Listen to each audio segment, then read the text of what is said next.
Good evening and welcome back into Sports Talk ATL. I am Chase Earl, joined by Alex. Lord, been a week since we were with you. And frankly, maybe it's good that it's been a week. Maybe it is good because everything that has happened, we'd probably be going crazy on a day-by-day basis. Outside of the fact that Ronald Acuña Jr. has looked like the 2023 version immediately. I mean, first pitch we see against him, he hits it 467 feet, one of the longest home runs of his career. He already has 2 homers. He has an OPS over 1,100. Yet despite that, the Atlanta Braves have scored 3 or fewer runs in 3 out of their 4 games. They've lost all 3 of those games. And it's time to start asking some serious questions about the other guys in this lineup not living up to expectations, especially in the big moments. Situationally, this team has been almost unexplainably abysmal every time they need a run. Like, you go look at their runners in scoring positions, and they're actually shockingly higher because you watch it every day.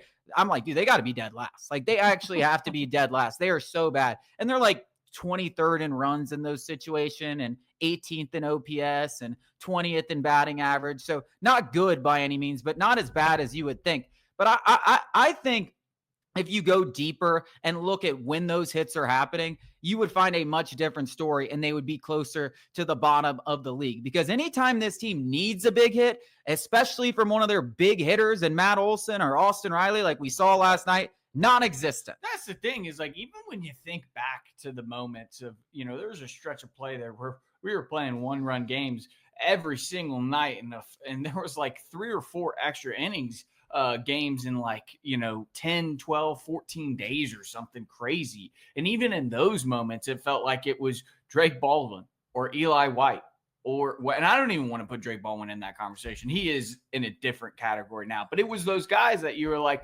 oh, that's so nice to have him contribute. It wasn't the guy you're like, hey, he has the largest contract in franchise history. Hey, that guy we gave a very, very large contract to. He also, whether we like to admit it or not, replacing a franchise icon. We also gave a bunch of prospects up to get him here. That guy is not coming in clutch.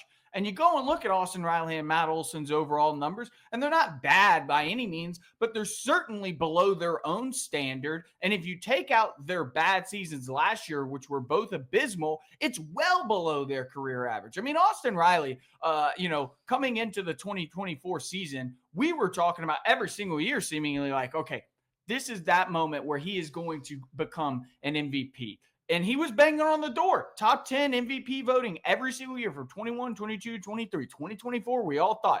And granted, he got hurt in the middle of like one of his patented hot streaks where he could have, he was slugging 1,200 in a month. That one of those things. And so I don't want to, completely, poo-poo on him. But Matt Olson doesn't have that excuse. I think he played every single game last year. So he doesn't have that excuse.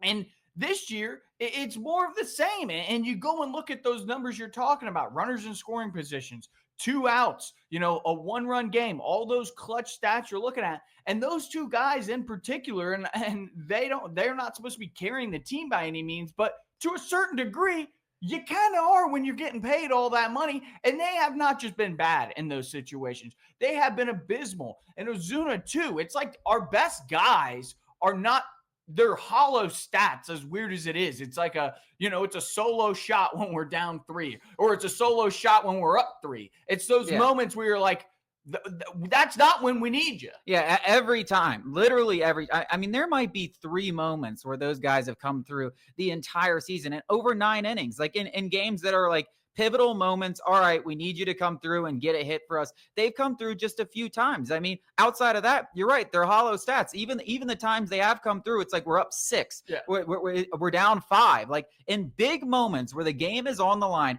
these guys have not come through. And while I do think regression in those areas and is inevitably possible are going to happen, I think you have to, it's hard not to look at all the guys that you paid and all the money that you handed out. The Michael Harris's, the $85 million, the Spencer Strider, the $80 million, the Matt Olson, $168 million, the Austin Riley, who you made literally the highest paid player in franchise history. All the Hall of Famers didn't get as much money as Austin Riley. He can't just be a good player. He has to be an all-star every single season, and that's what he was when you handed him that contract. And ever since then, he's been a good, not great player. And you're just like, did you pay the wrong guys? Are all these contracts that you handed out so early, the Sean Murphys and all those I just named, did you pay the wrong guys? Because you did let Freddie Freeman walk over money. You did let Max Fried walk over money. And you did pay guys, but did you pay the wrong ones?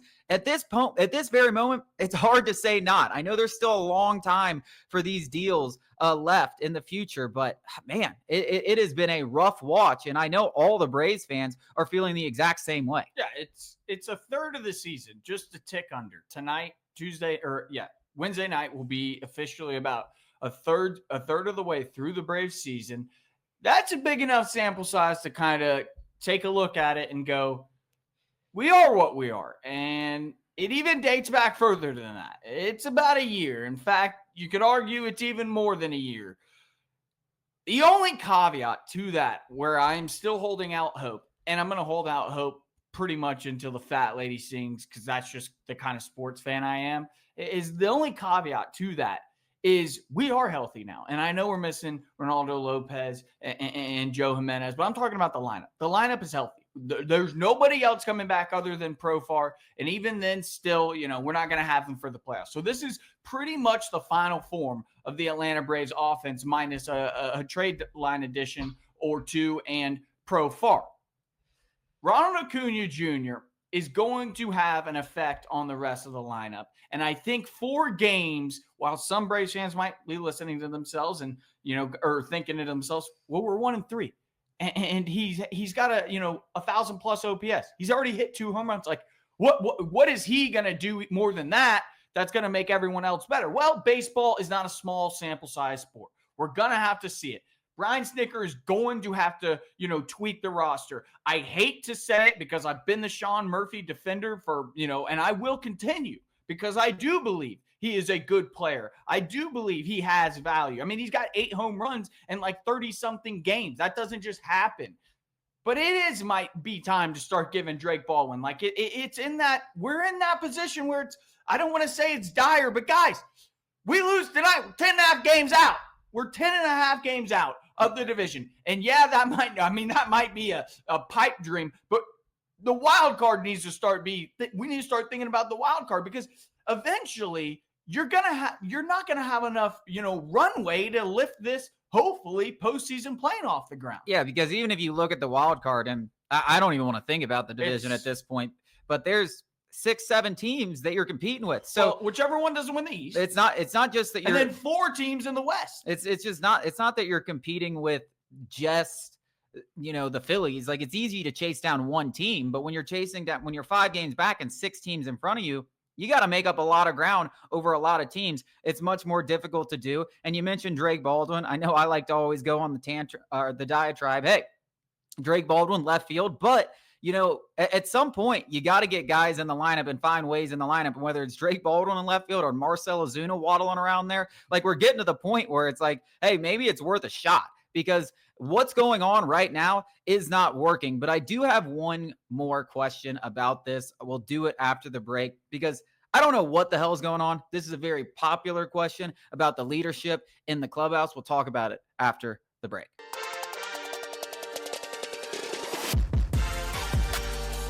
So obviously the offense is the focal point. I think that's the biggest issue with the Atlanta Braves. But anytime you're losing and struggling, and anytime it's been going on for a calendar year, there are going to be questions about Brian Snitker.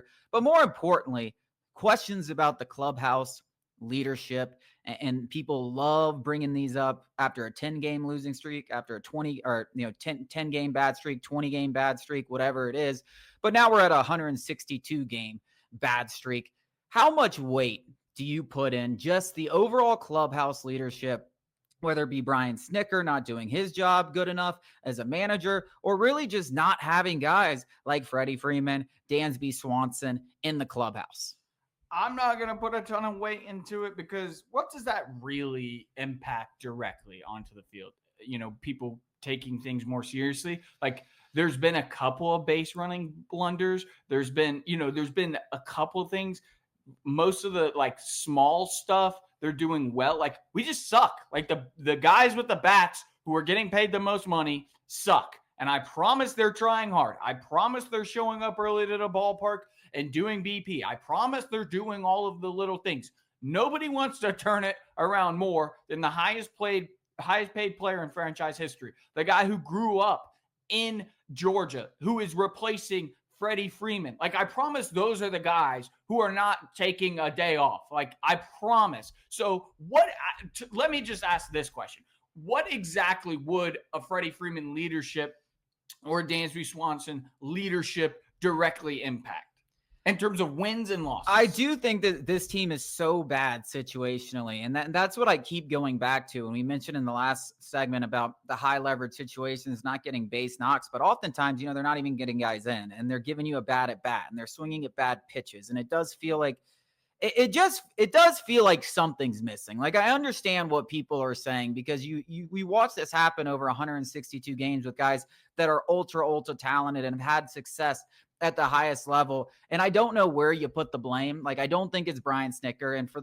those that are ready to kiss Brian Snitker goodbye, who are you gonna get? What the Like, hell who's gonna be any better? Like, what good does that really do? I'd rather say the track record of Brian Snitker, it has earned him a little bit of grace that 53 games or even 162 games should not just throw away everything he's accomplished. But I do think from a player perspective and having accountability that, hey, you know what, guys, we are going to do this. Like, when a guy is at second base, and I know it sounds stupid, ABC baseball, but when a guy's at second base, we're moving him over with nobody out. And with the guys at third base, all we're caring about is getting that guy in. We're not trying to hit a homer. We're not trying to hit a double. We're not striking out.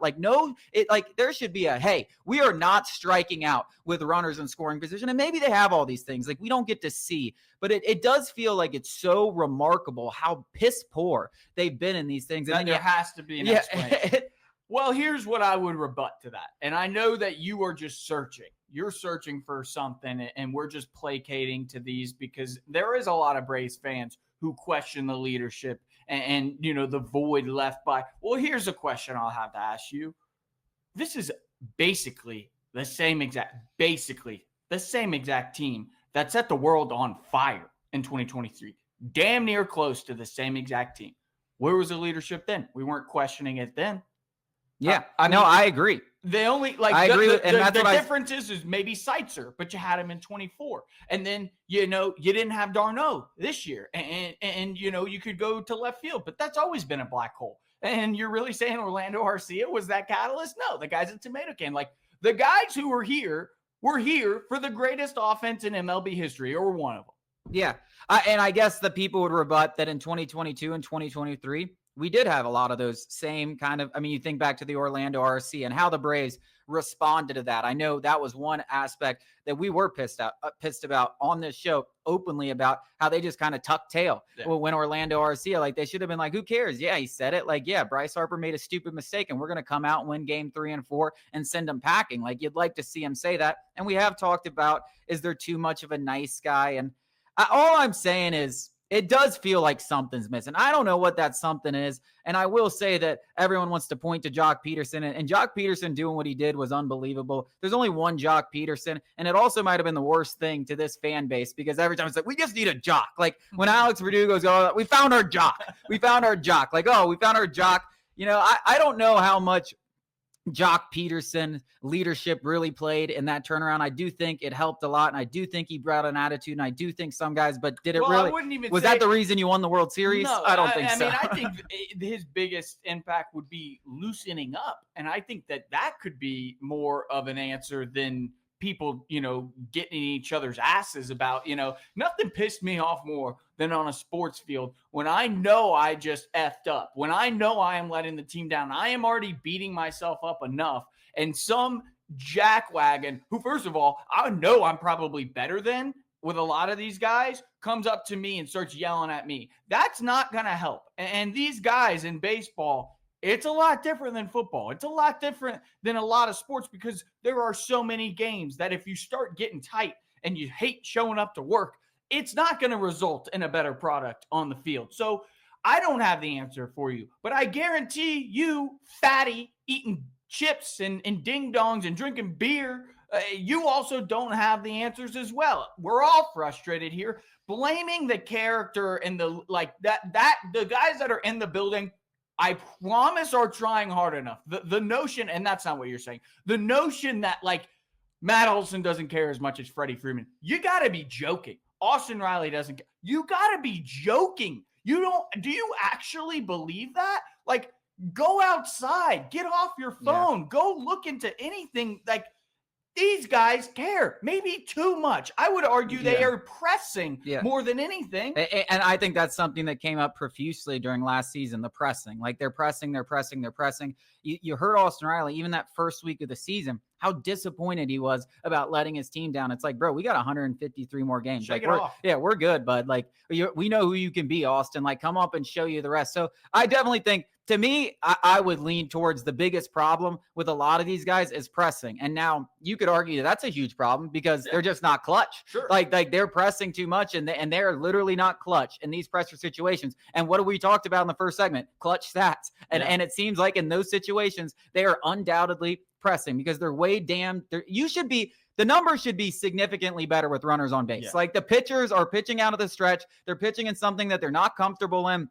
And you got runners' eyes on their pressure situations and they have to execute pitches. Like everything about your hitting in those situations should be better. I mean, you mentioned the cutter that Matt Olson missed yesterday. Like that is a ball that if he was not pressing, I think he launches 700 feet. Yeah, I mean, that thing is still flying outside of Citizens Bank Park. So I agree. To me, it's almost too much caring. Yes. Too much caring. And unfortunately, that's also a problem. And that's a problem that's not easily fixable, right? No. And I think that if you want to point to something, that's really it. It's not that these guys do not care or there's not leadership or there's not guys supporting of each other because everyone talks about this clubhouse being such a great one. Chris Sale, Charlie Moore, and everybody. They've been in every clubhouse in America. They talk about how good the Atlanta Braves is. And unfortunately, it would be a lot easier if Alex Anthopoulos could go and say, let's just trade for a jock. Like if he's going to bring the attitude and that's all this team needs, and maybe that's what the 2021 team needed. I don't think wine. I don't think that's what they drink wine on Wednesdays or whatever. Hey man, if somebody get some bottles, if we need to get beers and cigs in the dugout,